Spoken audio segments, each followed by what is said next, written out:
ഭാരതം കതിരു കണ്ടു, ഭൂമുഖം തെളിവു കണ്ടു. Worldwide, the feast of Saint Thomas Apostle is celebrated on 3rd July, connecting to his martyrdom.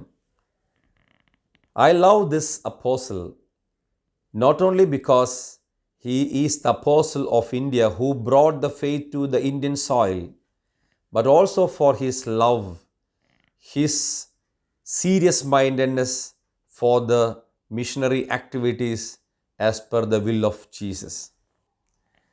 Thomas is the first migrant Christian to visit Indian soil. The historians say that Thomas came to India 2 times. The first between AD 44 and 46. King Gundafar wanted to build a palace for him. King Gundafar was the king of Takshila, presently seen in Pakistan, Afghanistan area. King Gundafar sent his minister Haban in search of a builder and architect, and that's why Thomas was found, and they both traveled together and reached at Barigasa, which is Bharuch, presently seen in Gujarat. They traveled towards North India, and Thomas preached the gospel there, and he had to go back to Jerusalem in order to take part in the Jerusalem Council. As he wanted to return to India back, Thomas came to know that King Gundafar is no more. Hence he took the route to come to the South India and landed at Mussoories, Kodungalur in AD 52. Thomas was a obedient disciple. We read in the Acts of Thomas, which is an apocryphal book, not part of the Bible, written towards the end of the 2nd century, that Thomas was forced to come to India. It seems that soon after the death of Jesus and resurrection, apostles elected by lot a person in the place of Judas Iscariot. Similarly, the apostles also decided which disciple should go to which place by taking lot. Thomas was assigned to go to India, but he resisted. He did not want to go to India. Maybe because he felt he has no that much knowledge as Indians have, or he did not know the languages and the culture and the religious background.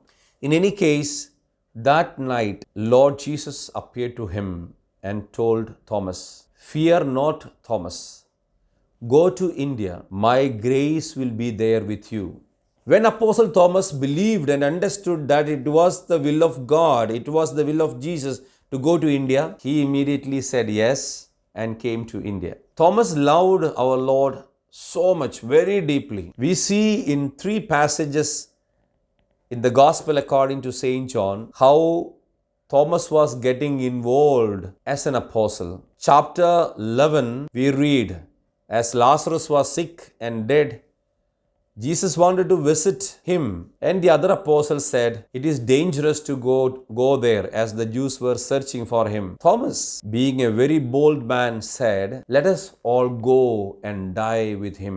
Similarly, in the book chapter 14, when Jesus was explaining about his going to the Father, Thomas very humbly asking the Lord, "We do not know where you are going, and how do we know the way?" And Jesus replied, "I am the way, I am the truth, and I am the life." After the resurrection of Jesus, he appeared to the disciples, but Thomas was not there. When Thomas reached back, disciples naturally made a narrative of what happened. Then Thomas resisted and said, "I want to see him, I want to touch him, I want to experience him," because an apostle should be the one who has experienced Jesus' resurrection. And after 8 days, Jesus comes once more. He asks Thomas, Thomas, you come, touch me, feel me, experience me. There he broke and he said, my Lord and my God. What a beautiful expression of deep love that he had towards his master. Thomas was very courageous man. I used to feel sad when I hear a doubting man. In fact, his doubts were not because he did not believe. He wanted to be part of the resurrection of our Lord, hence become a real apostle. Because an apostle was supposed to be the one who has experienced and witnessed the risen Lord. He was courageous. When Jesus appeared to the disciples, he was not there. And it seems some of the theologians say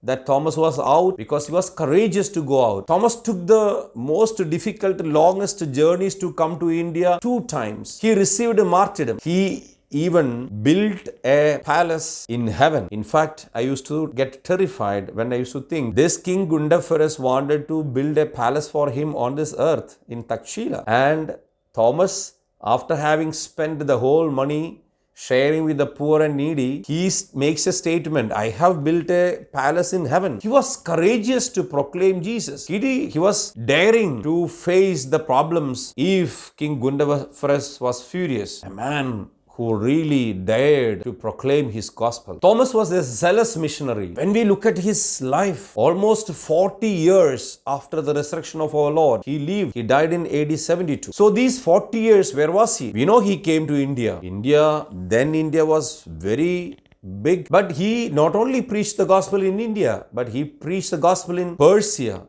Syria, Parthia, etc., etc. Apostle Thomas is known to be the apostle of Pakistan. It seems there is a community who believe that Apostle Thomas came and preached the gospel there. So he was very zealous. 40 years he went around and preached the gospel. In the South India, there is a very strong tradition. 7 communities were founded by him. Niranam, Palayur, Nilakkal, Kottakkau, Kokkamangalam, Kollam, Malyankara. And he received a martyrdom in Mylapore. He died here as a martyr. Nowhere in the world we can see the tomb of Apostle Thomas except in Tamil Nadu, Mylapore in South India. His relics were taken to Edessa and later to Ortona in Italy. And in the 19th century was brought some of the pieces of the relics to the South India, to Kerala.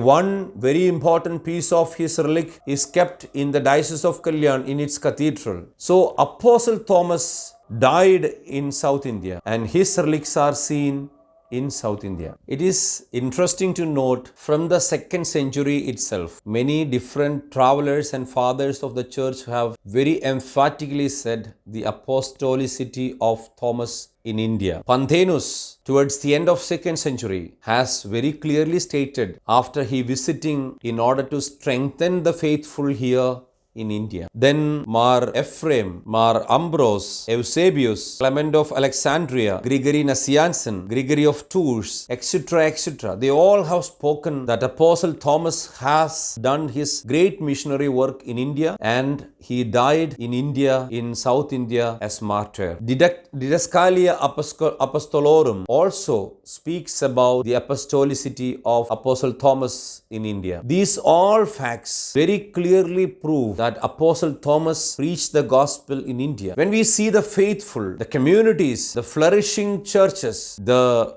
big serious tradition that we share in South India, very clearly proclaim that we all are disciples or Christians who were given the faith by Apostle Thomas. As I conclude, the most important thing as far as an apostle is concerned, he took courage, came to India, preached the gospel in a different culture, religious, linguistic background, but he loved the master. He took the command of the master seriously and preached the gospel here. When we look at the Christians of St. Thomas in the 20th, 21st centuries are spread all over the world. Syro-Malabar Catholics, Syro-Malankara Catholics, Jacobites, Orthodox, Marthomites, Surais, and all those Thomas Christians, in fact, leave a great legacy and rich tradition of Apostle Thomas. All these Christians try their level best to live the faith, practicing the faith, transmitting the traditions to the next generations. At this juncture, I feel it is time for all the Thomas Christians to stand united as a great community who have received the faith from Apostle Thomas. It's important also to reflect Thomas was the first migrant and he was the first missionary in India. All the migrants are invited to be missionaries. Our call is not just to live a happy life, affluent life with good education to the children, etc., etc. As we are migrants, we are sent out people. We are missionaries. We need to live our life in the place where we are sent as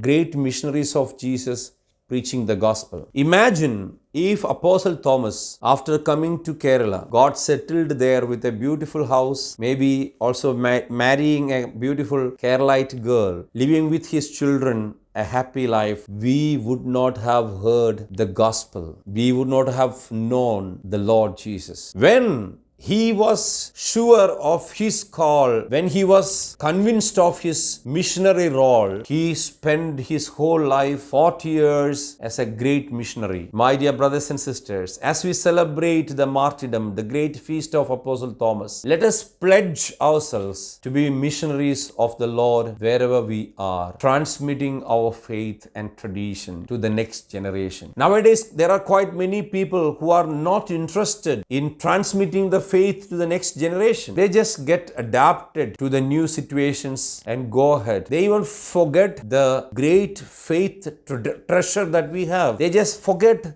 the legacy of the forefathers. It would be good that we reflect well and pray well for the intercession of Apostle Thomas on this great feast day and renewed and committed missionaries for the Lord. May God bless each one of us. I wish you all once again a very happy feast. May Apostle Thomas intercede for us. God bless you.